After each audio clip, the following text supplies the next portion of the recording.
fa inna yadallahi 'alal jamaah fa inna syaitana zibul insan ya'khudhu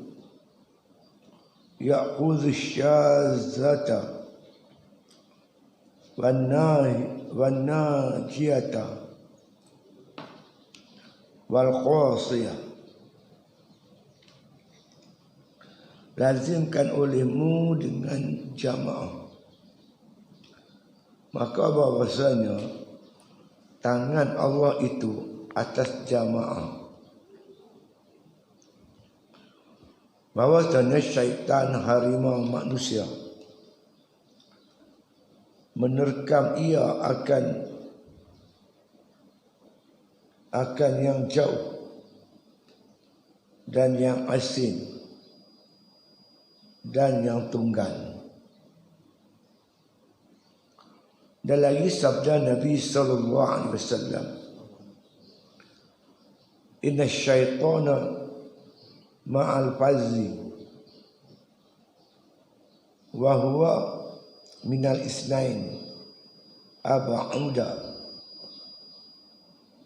Bahasanya syaitan serta seorang dan iaitu daripada dua orang terlebih jauh.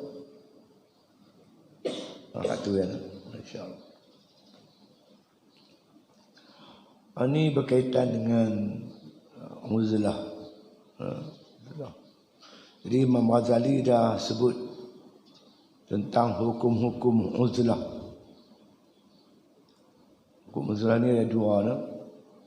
Pertama orang am, kedua orang khas. Orang am ni macam kita lah. Dia ada tiga kategori, tiga macam bentuk uzlah dia. Pertama, uzlah dia tu bercampur dengan manusia dalam perkara kebajikan dan tidak bercampur dengan manusia dalam perkara maksiat. Ta'awanu 'alal birri wat taqwa wa la ta'awanu 'alal ismi wal 'udwan. Tolong-tolong dalam perkara takwa, kebajikan, dan maknanya tidak bertolong-tolong dalam perkara yang dosa dan permusuhan. Jadi dia berjemaah, dia berjemaat, dia haji, berniaga dan sebagainya. Tapi perkara maksiat dia tak campur. Satu. Yang kedua, dia uzlah total.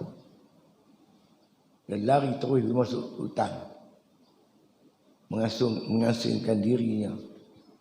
Itu satu. Tapi yang ni dia kena mempunyai persiapan yang lengkap lah, segi ilmu dan amal. Kadang kalau asing seorang-seorang ni, syaitan akan kumun dia seorang. Dia ada bahayanya pula. Dan yang ketiga, dia duduk dalam masyarakat, tapi dia tak berjemaah, dia tak berjemaat, dia tak campur terus dengan orang. Dia duduk di rumah. Yang ni kena tilik yang halus. Dia suruh pergi, dia suruh yang paling selamat, Imam Ghazali kata pergi cari satu tempat yang tak sampai seruan jemaah dan jemaat tu.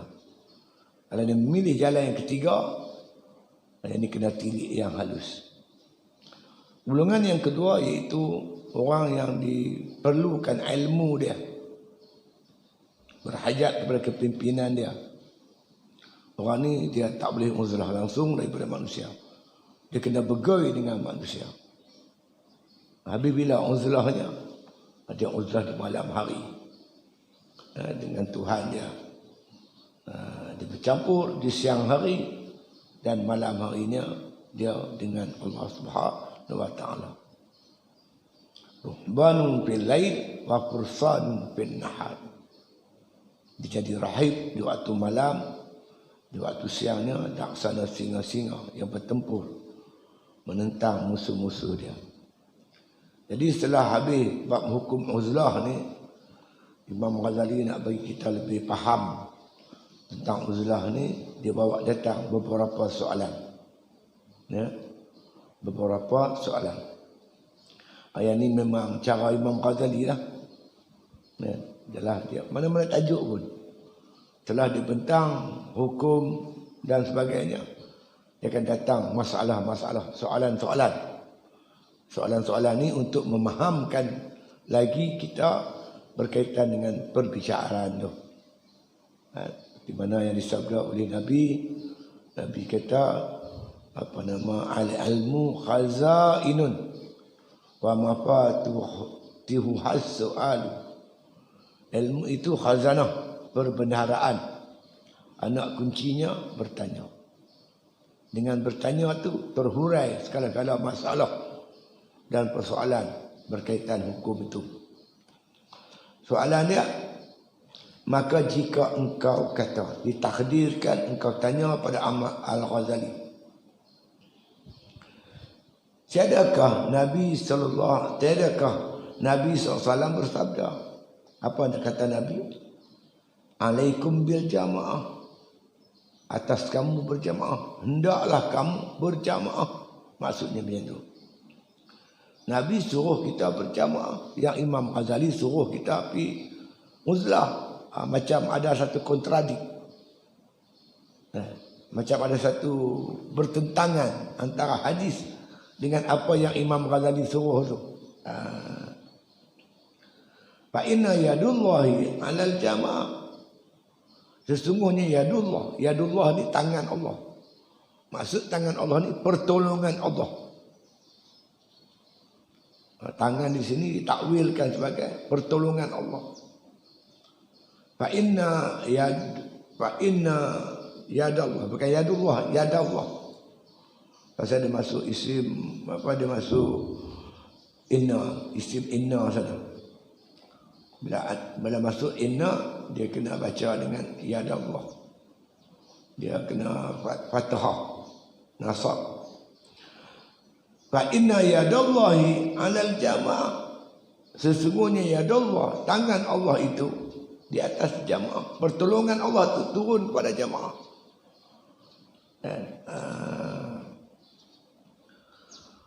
Fa inna syaitana, maka sesungguhnya syaitan tu, dia kata zibul insan. Syaitan ni ibarat, makna kata zibul insan, serigala bagi manusia. Mana singa. Dia ni, syaitan ni, dia ibarat macam mana singa atau serigala. Ya'khudhu syazati, dia akan makan, makna kata kambing atau biri-biri. Kambing yang terasing daripada jamaah tu akan dipaham oleh serigala. Macam itulah ibarat kita dengan setan.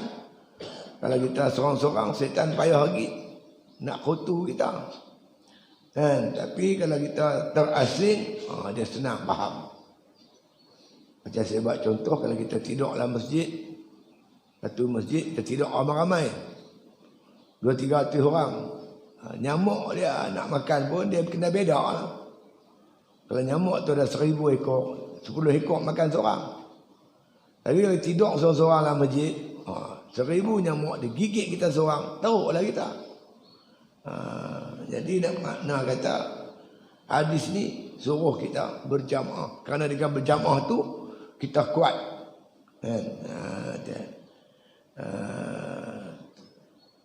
Jadi dia akan faham, no? Kambing yang seekor tadi najisa qasiyah, yang mengasingkan diri, ya. Lazimkan olehmu dengan jamaah, Nabi kata. Maka bahawasanya tangan Allah, yakni pertolongan Allah itu atas jamaah.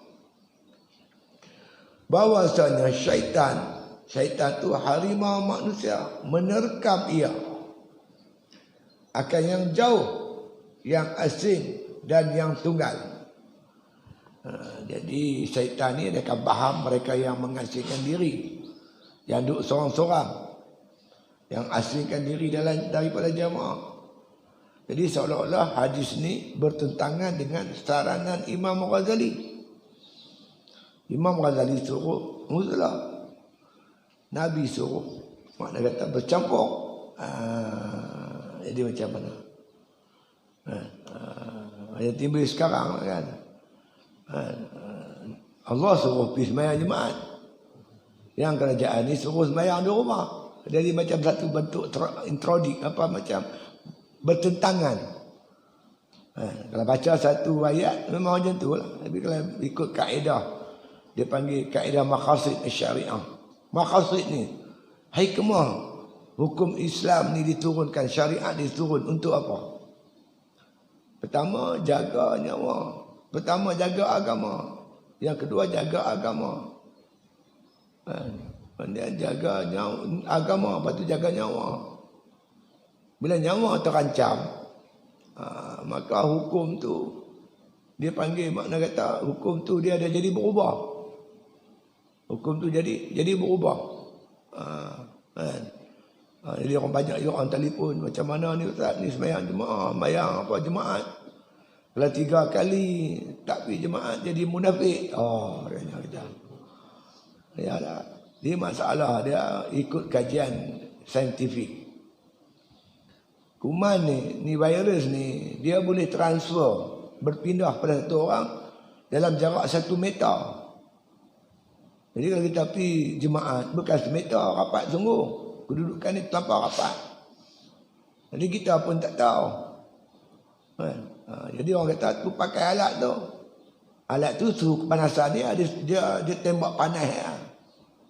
Panas tu salah satu daripada makna tanda-tanda virus. Tapi tak semesti macam tu. Banyak lagi kaedah-kaedah saringan tu. Adakah kita mampu nak saring semua sekali di masjid tu? Jadi timbul masalah. Bila majlis fatwa berbincang. Bincang bila sampai makna hukum dia sembahyang Jumaat ni pun dia ada hukum. Bila datang makna kata manik dia. Semua hukum fiqh dia ada manik. Syarat sah, wajib, manik. Semua ni ada 5 kan. Dia panggil syarat wad'i. Setiap syarat taklifi dia ada syarat wad'i. Kita mengaji fiqh. Apa syarat wad'i? Sebab syarat sah, manik, batal. Walaupun wajib, bila datang manik dia tak jadi wajib. Apa manik dia? Masalah tu virus tu. Virus ni perlu dicegah. Di antara cara pencegahan dia iaitu tidak duduk rapat-rapat. Kalau nak rapat pun kena macam yang doktor pakai tu lah di hospital tu. Dengan 5-6 lapis baju plastik dia tu. Dengan pakai muka tu, dengan tutup semua kepala. Macam nak pergi angkasa tu. Takkan macam tu cara kita pergi sembahyang. Hari ulama ada kaji. Majlis fatwa ada kaji. Di kita ni tak sampai tahap tu kita ikut dalam. Kan? Yang pelik tu, yang duk riuh tu tak pergi masjid pun. Maaf boleh tak pergi. Bangkau sakan. Tengok dalam dalam apa kita kata Facebook tu, yang lawan sangat tu dia pergi masjid lah. Tentang dia pun tak pergi sama. Yang pergi masjid, dia pergi masjid dia mengaji. Bila dia mengaji, bila orang cerita kat dia faham kaedah-kaedah fiqh tu. Yang tak pergi masjid ni dia tak kaji apa-apa. Mengaji dah apa dah. Bila orang cerita tak boleh pergi masjid, dia macam marah dah. Bila orang buka masjid tu, muka dia pun tak nampak. Ada jenis manusia macam tu.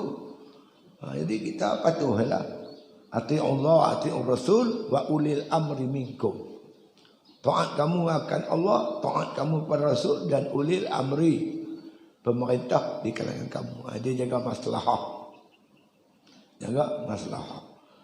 Jadi maknanya kita kena bukan kaji satu hadis, kena banyak hadis kita kaji. Yang ni ayat hadis suruh kita berjamaah. Sebelum ni kita baca hadis tentang makna kita kata suruh uzlah. Adakah 2 hadis ini bertentangan? Dia tak bertentangan. Dia ikut suasana dan keadaan serta masa. Tengok masa ada macam mana. Kalau masa tak ada fitnah, iyalah. Tapi kalau masa ada fitnah, kita terlampau bergaul, sedangkan kita bukan taraf orang yang kena bergaul, jadi merosakkan kita. Macam kita sekarang ni, virus, kita nak bergaul. Sedangkan kita tak ada ketahanan, tak ada perlindungan. Virus tu akan kena kita. Dan kita balik pergi ke rumah, kena isteri kita, kena anak kita, lagi bahaya. Mungkin kena pak kita, kena mak kita di rumah, lagi bahaya. Jadi kita tengok suasana ada keadaan. Kalau tak ada virus, bergaul lah. Ada virus, janganlah bergaul. Begitulah juga dengan bab kerohanian ni. Masa fitnah akhir zaman terlampau hebat, jangan bergaul sangat. Bergaul masa-masa penting saja. Kan? Kalau kita nak bergaul juga, kalau kita orang alim, kita kena kuat amal, kena kuat bangun malam. Dia panggil apa dalam kaedah tu? Yang ketahanan diri tu. Ada satu istilah dia pakai. Diri kita ni kena kuat. Baru kuman tu tak lut. Tu tak apa lah. Apa saya nak sebut pun tak penting. Antibody tu ada satu istilah. Dia guna untuk mana kuatkan tubuh badan tu. Antaranya dia suruh kita, doktor suruh makan nombor 1 sekali yang paling bagus, jambu merah. Jambu biji merah tu. Jambu tu dia bertanam dekat Lekir ke mana lah. Itu banyak ladang terbesar dalam dunia. Sebab ada kat Lekir tu. Dia buat jus. Yang dia kata yang bagusnya beli yang makan yang biji tu. Yang makan jus, makan yang biji dia betul. Yang tu nombor 1, ketahanan yang paling kuat sekali. Yang kedua dia kata lemon. Lemon tu juga bagus. Termasuk apa belimbing buluh. Belimbing buluh tu bagi makan. Jadi makan banyak vitamin C. Vitamin C. Badan orang yang kuat vitamin C ni dia ada ketahanan. Kita tu tak apalah, kuman baik, kuman pun dia 14 hari ya kuman tu. Virus ni 14 hari. Lepas tu ada yang cadangkan supaya berjemur. Kita berjemur pagi-pagi tu matahari naik tu jemur badan kita bagi kuat. Kuat ketahanan tu. Ketahanan kuat tak apalah juga. Ketahanan pun tak kuat, tapi berkira dengan orang. Kena habis. Habis. Jadi bukan bertentangan. Dia tengok keadaan. Macam kita apa dulu. Kita dibenakkan. Makna kata ulama benakkan kita. Masa tu kita bertahaluf dengan DAP. Apa kaedah kita pakai? La yanhaakumullah anil ladzina lam yuqatilukum fiddin. Allah tak larang kamu berbaik-baik dengan mereka yang tak menyerang agama kamu. Masa tu DAP tak tunjukkan sikap dia terhadap Islam. Bahkan kita dengar pemimpin dia berucap macam Lim Guaeng, apa takut sama hudud? Bukan kita curi. Kita bukan jahat punya orang, apa takut sama hudud? Dia cakap macam tu. Itu menunjukkan dia sokong hudud. Masa mula-mula belum menang lagi, belum kuasai Pulau Pinang. Tapi setelah dia berkuasa di Pulau Pinang, dia nampak pengaruh dia telah makin kuat. Dia menentang Islam terang-terangan. Tentang apa yang kita nak buat di Kelantan. Sedangkan Kelantan ni negeri kita. Bila dia menunjukkan sikap menentang Islam, tak boleh lagi dah kita bertahlul dengan dia. Betul ulama ambil sikap putus hubungan dengan DAP. Dewan Ulama Pusat. Sebab perintah Allah dalam ayat seterusnya, Al-Mumtahanah ayat 9. Tadi ayat 8, ni ayat 9. Innama yanhaakumullah 'anil ladzina qataluukum fid-din, kata Allah. Sesungguhnya Allah Taala melarang kamu berbaik-baik dengan mereka yang menyerang agama kamu. Bila dia serang agama kita diharamkan berbaik. Ni puak-puak PAN ni, dia tak boleh, dia nak berkawan sampai mati. Jahat macam mana pun nak kawan juga. Apa ke benda. Suami isteri pun dibenarkan bercerai. Tambahlah tahaluf dengan orang kafir lagi lah. Jadi benda-benda macam ni kita kena faham. Bukan faham satu sudut, kena faham banyak sudut. Kalau kita tak faham, serahkan benda ni pada orang yang faham. Orang yang ahli dia. Ni dok, bila dia puan merintah, terus tak boleh sembahyang Jumaat. Oh, aku buat kaedah tu. Tak lah macam kita ni sekat orang sembahyang Jumaat. Sekat orang sembahyang Jumaat. Ini semua tak semput semua ni. Betul ya. Bukan dia tak tahu pasal apa kita sekat. Apa kaedahnya. Dia terus berbubuh macam tu terus. Tak kena lah. Jadi dia kata macam tu. Kamu suruh kami uzlah, sedangkan Nabi suruh kami bergaul, berjamaah. Itu dia. Dan lagi sabda Nabi sallallahu alaihi wasallam, inna syaitana ma'al fazzi wa huwa minal isnaini ab'adu.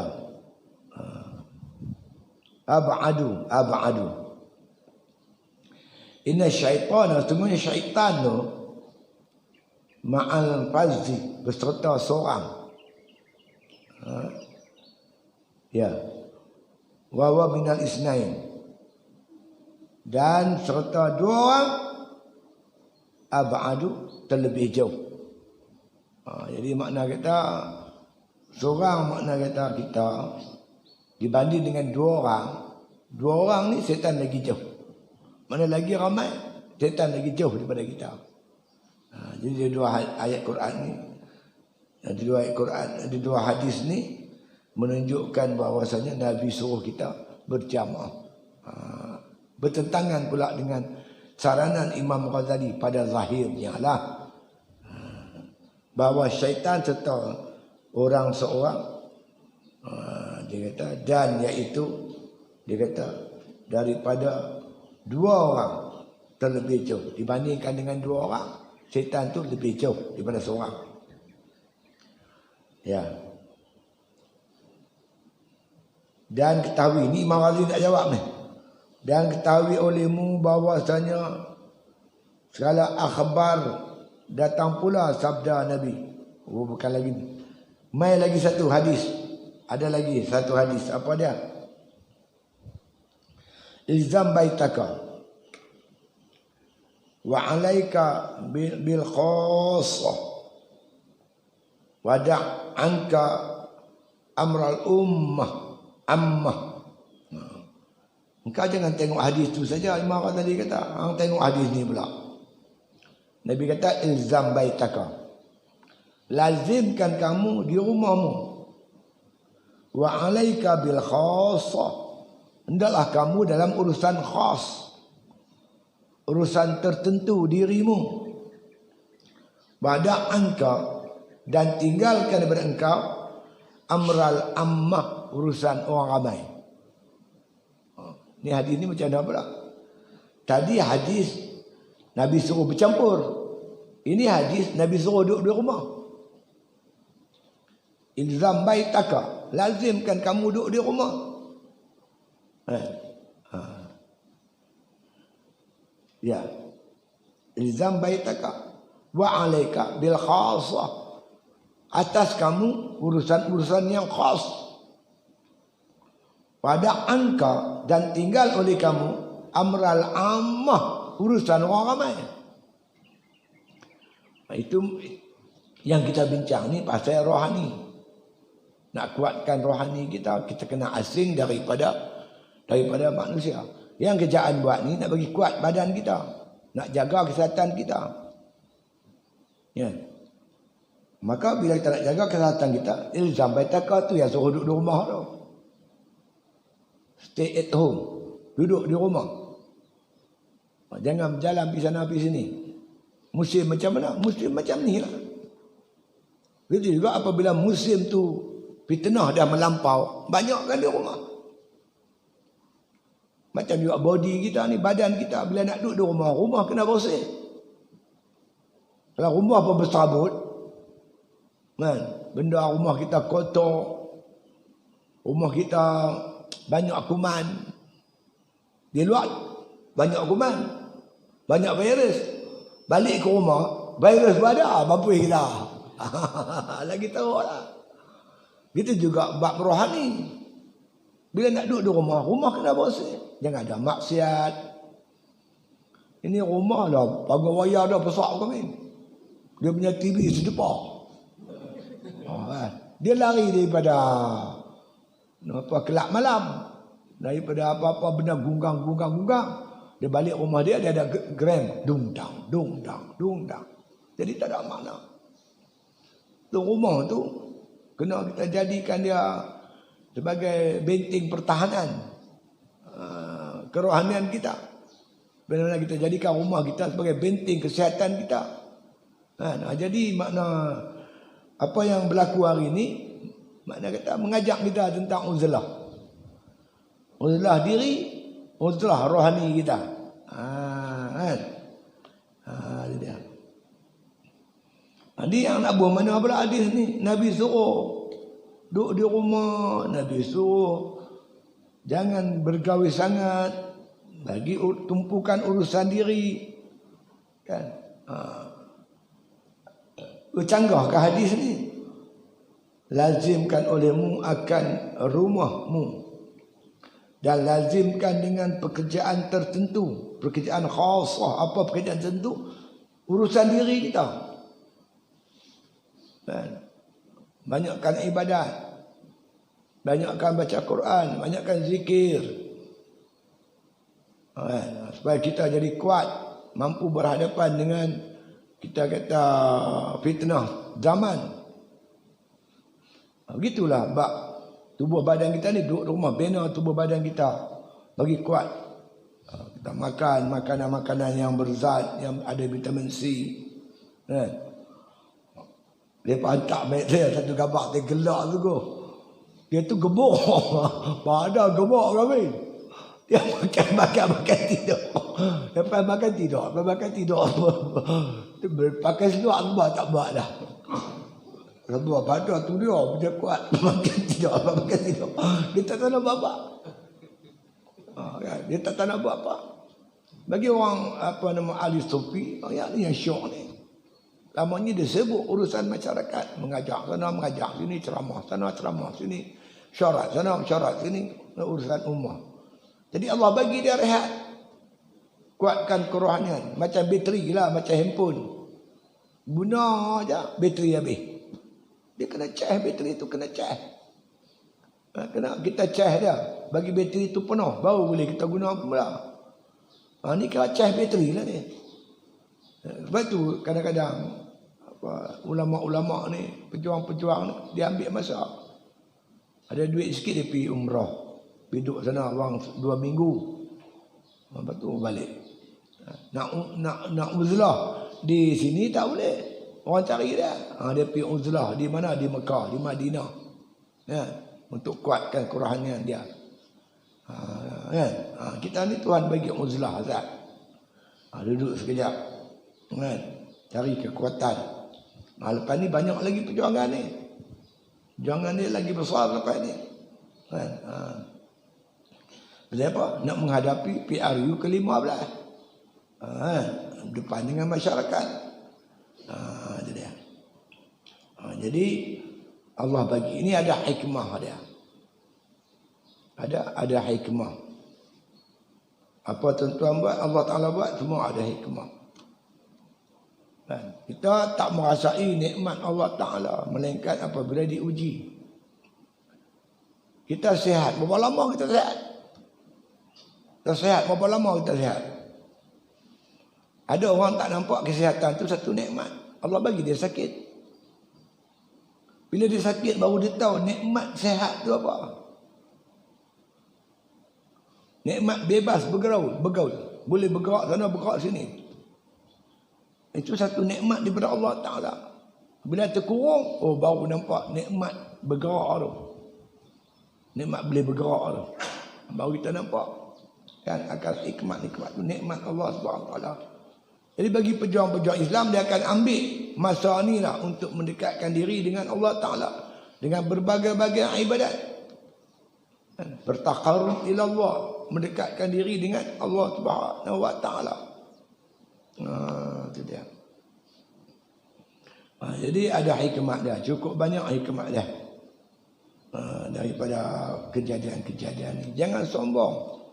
Ni terlampau sombong. Masa Cina kena dulu. Televisyen hari siar. Apa yang berlaku di Wuhan tu. Wuhan. Apa yang berlaku di Cina. Hari-hari. Setiap kali. Setiap hari. Apa televisyen. Makna kita siar. Tapi pemimpin kita sombong. Angkuh. Abang meh. Orang Cina yang sakit ni meh ni kita nak buat. Kita ada pengalaman menguruskan virus. Sombong. Masa tu Filipina dah sekat dah sepadan dia. Sekat dah airport dah. Daripada warga Cina masuk. Kerajaan kita pula bagi visa. Tak ada visa. Visa percuma. Tak ada visa. Yang datang pada Cina boleh masuk dengan tak ada visa. Sombong angkuh. Menteri Kesihatan pun cakap macam tu. Menteri Kesihatan lah di antara menteri yang membenarkan. Sebab kelak kenyataan membenarkan. Makna kata orang Cina ni masuk. Hari ni dia nak bantu. Bantu apa? Otak orang tak betul. Yang saya faham dia bukan doktor perubatan. Dia doktor racun. Doktor Zul ni yang saya faham doktor racunnya. Dia bukan doktor perubatan. Patutnya awal-awal sekat. Macam Filipina tu. Awal-awal dia sekat dah. Kan? Ini tak sekat. Lepas tu bila dah jadi, salahkan tabligh. Tabligh ni dia kemudian baru kena. Cari punca asal. Kita semua punca. Pasal apa kena Aedes? Oh Aedes ni kena pasal nyamuk. Habis kita sekat jangan bagi nyamuk tu bertelur. Nyamuk ni dia hayat dia tak lama. Berapa lama? Seminggu bah. Seminggu lepas tu dia mati. Kalau dia tak bertelur, nyamuk baru tak ada. Nyamuk yang tak ada ni mati ya. Bila mati nyamuk tak ada. Tak ada lah Aedes. Dia cari pada punca. Apa punca virus ni? Masa tu Cina yang kena. Jangan bagi Cina masuk. Itu cara yang betul. Ini nak. Habis kita nak buh. 2 juta pelancong Cina ni. Nak buh mana? Ambil. Banyak cakap. Biar pelancong Cina masuk. Rakyat Malaysia semua kena mampu di virus ni. Dia utamakan Cina pada diri dia sendiri. Bodoh. Otak tak ada. Tak reti. Tak reti orang cakap. Dengar lah. Oh, kau main lagi sombong cakap. Semua ni boleh kita katakan punca virus ni Pakatan Harapan lah. Menteri-menteri yang tak ada otak ni. Ni punca sebenarnya yang kita tanggung hari ni. Kesusahan yang kita tanggung berpunca pada kerajaan Pakatan Harapan. Jadi pilihan raya akan datang, jangan diundi dah. Biar dah mampir betul lah. Menyusahkan orang. Ini semua pakat susah. Menyusahkan orang. Sekolah tutup, itu tutup, ini tutup. Menyusahkan orang. Pun tak sedar lagi. Duk kata dia betul situ lah. Lagi dah kitab kita ni. Mana duk dia? Itu dia. Jadi kita kena faham. Bukan faham satu hadis. Hadis ini pun kita faham. Hadis yang suruh uzlah. Tadi hadis suruh bergaul. Ini hadis suruh uzlah. Dua-dua hadis ni kita timbang elok-elok macam mana. Jadi maknanya kena ikut masa dan zaman. Masa ni pakai hadis bergaul. Masa begini pakai hadis uzlah. Kira gitu. Bukan kita boleh borong semua sekali. Tengok suasana dan keadaan. Lazim olehmu akan rumahmu. Dan lazimkan dengan pekerjaan yang tertentu. Yang tertentu ni untuk diri kita lah. Tambahkan ilmu kita, ibadat kita, kuatkan iman kita. Gitu. Dan tinggal daripada dirimu akan, makna kita kata akan pekerjaan yang am. Urusan ramai itu, urusan orang awam, kita tinggalkan dulu. Tinggalkan dulu. Macam sekarang ni urusan orang ramai, tinggalkan dulu. Seperti jemaat, seperti berjamaah, seperti bergaul, tinggal dulu buat sementara. Dan lagi disuruh pula dengan uzlah. Tapi dalam masa yang sama datang pula hadis-hadis berkaitan suruh uzlah dan mengasingkan diri. Bila pada zaman fasad, zaman rosak. Zaman rosak, Nabi suruh asingkan diri, uzlah. Macam kita lah, zaman virus, duduk di rumah. Kan? Zaman tak ada masalah, pilih bergaul. Dia kata apa?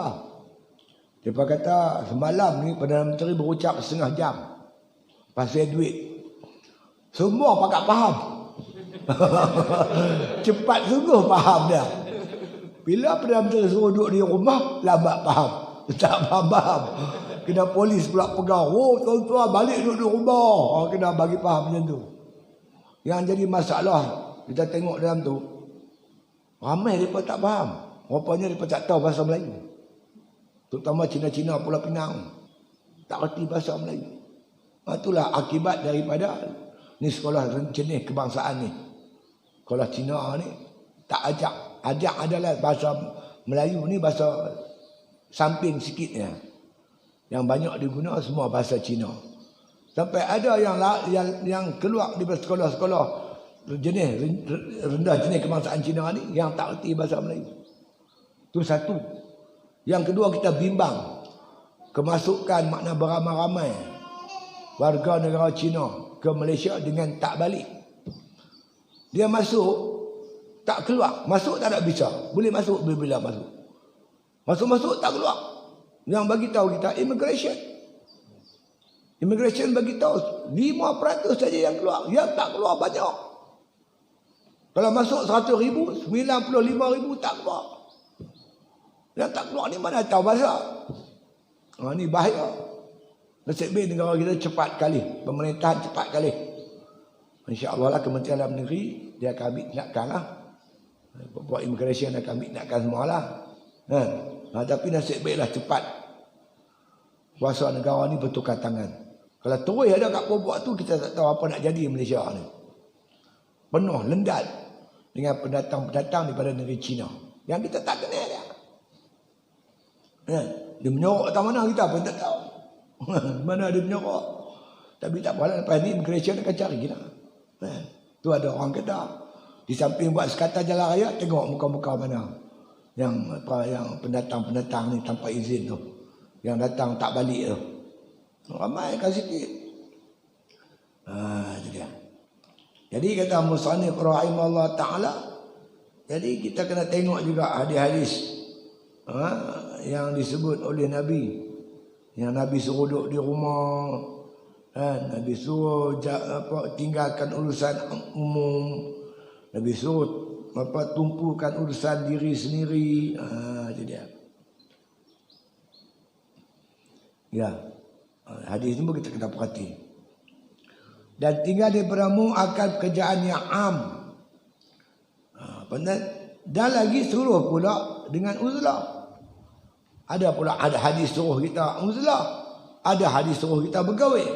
Jadi masa mana kita bergaul, masa mana kita beruzlah. Yang tu dia ada hari-hari ataupun zaman-zaman dia. Zaman uzlah kita uzlah. Zaman bergaul kita bergaul. Baru kita letak sesuatu kena pada tempat dia. Bukan semua kapak tu untuk menebang. Lebang pokok besar pakai kapak lah. Tebang rumput jangan pakai kapak.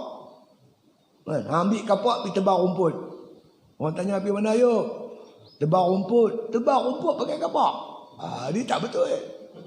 Letak tak kena tempat. Nak tebang rumput kena pakai sabit. Bawa sabit masuk hutan. Mana yuk? Nak tebang pokok. Tebang pokok kan sabit. Gila. Tak kena tempat. Betul tak? Jadi kita kena tempat lah. Kalau sabit, rumput. Kalau kapak, pokok. Gitu. Masa ni uzlah. Masa ni bergaul. Zaman macam ni kita uzlah. Zaman macam ni kita bergaul. Dia ada kena letak satu, kena pada tempat dia. Barulah adil nama dia. Ada pula hadis disuruh kita dengan uzlah dan mengasingkan diri. Bila pada zaman yang fasad, yang jahat, zaman rosak lah. Zaman fasad, zaman rosak. Macam disebut sebelum ni, hadis-hadis sebelum ni. Dia tiada berlawanan pada sabda Nabi SAW. Dua hadis ni tak berlawanan. Dia tidak kontradik. Dia bukan kontradik, dia bukan berlawan. Dia sebut ni hadis ikut zaman dia, masa dia, keadaan dia. Dan tiada daripada dihimpunkan antara dua hadis ini. Jadi kita kena himpun. Dua-dua hadis ni kita pakai. Jangan tolak satu, ambil satu. Jangan. Ambil dua sekali. Semua hadis kita himpun. Semua ayat Quran kita himpun. Kalau kita tak erti nak himpun, kita bagi ulama himpun. Jadi ulama akan terang lah. Zaman ni kamu uzlah. Zaman ni kamu bergaul. Dia bawa datang hadis-hadis bergaul tu. Zaman ni uzlah, dia bawa datang hadis-hadis uzlah. Jadi ulama ni makna kata dia bagi kita, dia perasing siap-siap. Dia perasing siap-siap kepada kita dengan tajuk-tajuk kitab dia yang tertentu, dengan hujah-hujah dia untuk mempermudahkan kita melaksanakan kerja-kerja kita. Itu dia. Jadi tak dapat tiada daripada dihimpunkan antara dua hadis ini. Ini pun dengan haulallah. Dia kata wa quwwatihi, iaitu dengan kekuatan Allah, dengan pertolongan Allah dan dengan daya upaya daripada Allah. Wa taufiqihi, dan dengan taufiknya, dengan taufik Allah, dengan makna kita kata pertolongan Allah, kita dapat memahami keadaan yang macam ni. Macam kita kata zaman, kita kena tengok zaman kitab tu ditulis. Zaman kitab tu ditulis. Mungkin zaman Imam Ghazali, zaman dia ada pemerintahan Islam, ada kerajaan Islam yang menjaga umat. Kalau berlaku kemungkaran, maka tertegah kemungkaran itu dengan kuasa. Kerajaan guna kuasa dia mencegah mungkar. Ma'ruf, kerajaan guna kuasa dia menegakkan ma'ruf, menegakkan hukum Islam. Sejak daripada Rasulullah sampai Rasulullah wafat, sampai kerajaan Islam Turki Osmaniyah, berapa ribu tahun pemerintahan Islam tertegak. Bila pemerintahan Islam ini tumbang, khilafah Islamiyah tumbang, amar ma'ruf nahi munkar dah tak tertegak lagi. Hukum Islam dah tidak tertegak. Kemungkaran berlaku secara berleluasa. Maka kewajipan umat Islam fardu ain, bukan fardu kifayah, fardu ain, menegakkan balik hukum Islam ni. Fardu ain, mencegah mungkar. Nak cegah mungkar kena cari kuasa. Wajib fardu ain atau umat Islam mengembalikan kekuasaan Islam. Sebab tu ahli sufi yang mendakwa mereka ahli sufi, mereka meninggalkan jihad, berjuang menegakkan hukum Islam. Tak betul. Kerana dia kata, tengok kitab tu dikarang zaman ada kerajaan. Kenapa? Semua kitab-kitab dulu dikarang zaman ada pemerintahan Islam. Zaman kita pemerintah tak ada. Kerajaan nak menegakkan Islam tu tak ada. Di dunia ni tak ada. Maka sebab itu kata ulama menjadi agenda utama umat Islam melaksanakan hukum Allah, menegakkan hukum Allah dengan menegakkan kekuasaan Islam. Yang ni yang disebut oleh Hasan al-Banna. Al-Banna kata apa? Amma wal hal kama nara at-tashri'ul islamiyyu fi wadin wa tashri'u fi'lu fi wadin akhar. Fa inna qu'udal muslihin anil matalibati bil hukmi jarimatun islamiyyatun la yukaffiruha illa an-nuhud wa istiqlasu wa tanfiz min aidil ladzina la yadinuna bi ahkamil islamil hanif. Apa yang kamu lihat sekarang, syariat Islam berada di satu sudut dan syariat yang undang-undang dilaksanakan di muka bumi ini berada di sudut yang lain. Tak ikut hukum Islam. Maknanya hukum Islam tak tertegak. Kemungkaran, kemaksiatan berlaku secara berleluasa.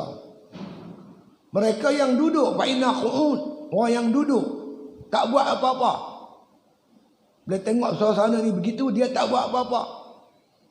Mereka telah melakukan satu jenayah terhadap agama Allah Subhanahu Wa Taala.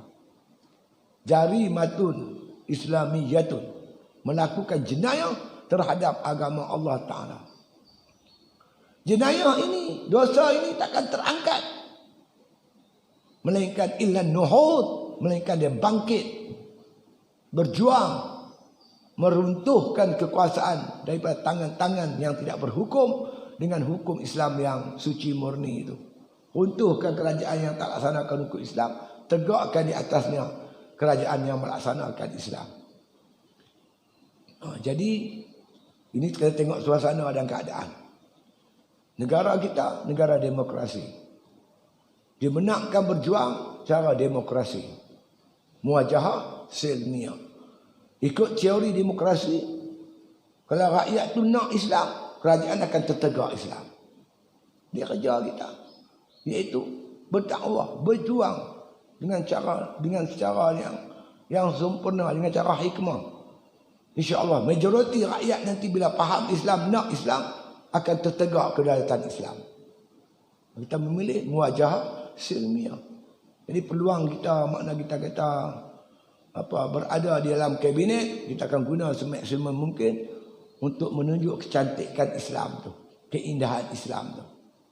Setakat ni rata-rata kaki tangan kerajaan yang ada di Putrajaya tu cukup selesa dengan dengan menteri-menteri, timbalan menteri yang datang pada PAS. Sebab kita datang bawa Islam dengan akhlak kita, penyelesaian yang kita tunjuk cara Islam, dia pun cukup seronok. InsyaAllah benda ni kita buat pelan-pelan, kita berkembang cara pelan-pelan. InsyaAllah akan tiba zaman masanya bila rakyat dah nampak Islam yang cantik ni, InsyaAllah Islam akan terlaksana. Ya. Kita juga gunakan pengaruh kita duduk dalam tu untuk makna kata memahamkan kawan-kawan kita. Mungkin kawan-kawan kita mereka ada ilmu yang tinggi, bidang pentadbiran lah, bidang itu, bidang ini. Tapi mungkin mereka tak faham tentang Islam. Kita akan serapkan bagi mereka faham, insya-Allah. Jadi bila ada Islam ni berkembang, cantik, nampak elok, tak mustahil orang bukan Islam pun tertarik dengan Islam. Kalau kerajaan tak ada rasuah, sebuah kerajaan yang peduli rakyat, sebuah kerajaan yang mesra rakyat, makna kata bagi kebajikan pada rakyat. Jadi tak mustahil Islam makna tertegak di muka bumi Malaysia, tak mustahil. Sebab tu kita duduk dalam tu, kita bawa Islam. Kita bawa sekali dengan Islam kita tu. InsyaAllah. Inilah yang perlukan pergaulan tu. Ini yang disebut oleh Nabi SAW. Fa'iza zarhatil bidah wasakatal alim fa'alaihi laknatullah. Bila telah zahir bidah, diam orang alim, atasnya laknat Allah Subhanahu Wa Taala. Jadi hukum uzlah tu macam itulah. Macam ni jadi buat macam ni. Kalau keadaan macam ni, macam ni. Keadaan macam ni, kita buat macam ni. Jadi semua berkaitan perkara-perkara ni ada penyelesaiannya cara Islam. Jadi kita membawa Islam sebagai jalan penyelesaian. Gitu. Wallahu alam. Al-Fatihah.